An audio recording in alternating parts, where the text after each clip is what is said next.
In the last topic, we have discussed how France abolishes monarchy system and becomes a republic. And then was the most important political club here, Jacobin clubs. Or then who was the main leader here? Maximilian Robespierre. So now what is the role of the Maximilian Robespierre? Now we will see the reign of terror 1793 to 1794. The period in between 1793 to 1794 is referred to as the reign of terror in France history. During this period of severe control and punishment by Maximilian Robespierre,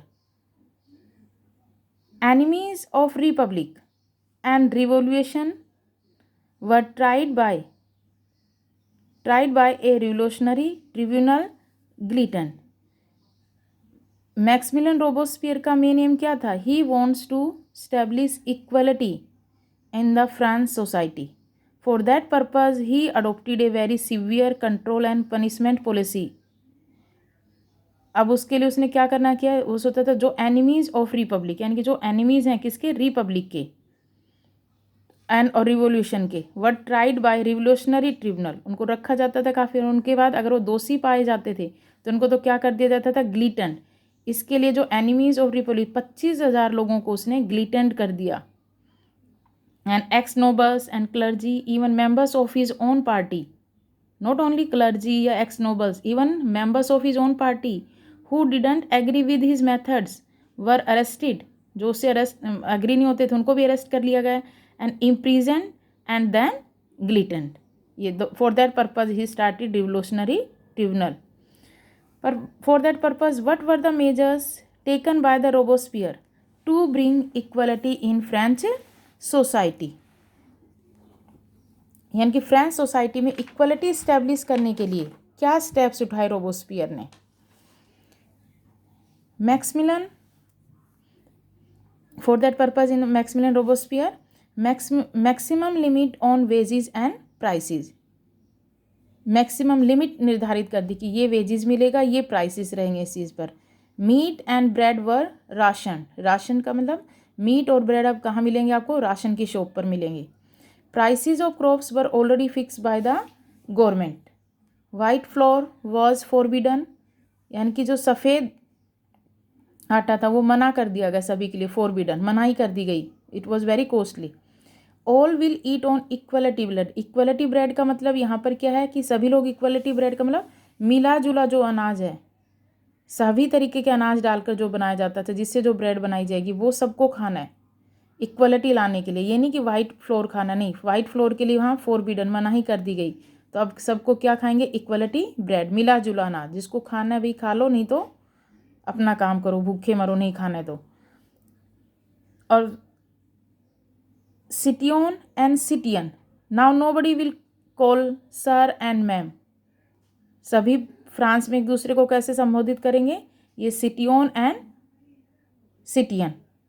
nobody will call से sir and ma'am. Churches were shut down. और क्या measures adopt किए गए? Churches were shut down, churches बंद कर दिए गए. And abolitions of slavery in French colony, जिस सबसे ज़्यादा मेजर जो किया गया था, सबसे अच्छा स्टेप था. स्लेवरी सिस्टम को वहाँ से ख़त्म कर दिया गया, पर ये कम्प्लीटली ख़त्म नहीं हुआ. When Napoleon Bonaparte set on the throne in 1804 again restore slavery system in the France. But for that purpose France witnessed the glittent of thousands of nobles and innocent men who supported monarchy. जो लोग monarchy system को support करते या जो enemies थे Republic के, उन सबको रोबोस्पियर क्या कर देता? ग्लिटन. यानी कि इसके लिए ग्लिटन ने कौन सी पॉलिसी अपना रखी थी? Severe control and punishment. कि मुझे तो पूरे फ्रांस के अंदर क्या स्टैब्लिश करना है? इक्वलिटी लानी है. इक्वलिटी के लाने के लिए चाहे मुझे कोई भी स्टेप लेना पड़े इसके लिए. एंड रोबोस्पियर इश्यूड लॉज कि चर्चेज बंद कर दिए गए. इसके लिए सभी सिटियन और सिटियन वर्ड्स यूज़ करेंगे. Nobody will say sir and ma'am. Slavery system को अब्लोइश कर दिया गया. इसके लिए उन्होंने जो एनिमीज़ थे रिपब्लिक के 25,000 लोगों को मार दिया गया. इवन जो उसके पार्टी मेंबर्स के लोग जो एग्री नहीं थे उनको भी ग्लिटेंड कर दिया गया. Finally, Robespierre was guillotined in July 1794. तो इट मीन्स दैट पीरियड यानी कि 1793 से लेकर, क्योंकि 1792 में यहाँ पर क्या बना, रिपब्लिक स्टैब्लिश होने से बस पूरी पावर किसके हाथ में आ गई, मैक्समिलियन रोबोस्पियर के हाथों में। अब उसका मेन एम क्या था, उसने सोचा कि I want to establish here equality, so everybody can live peacefully and equally.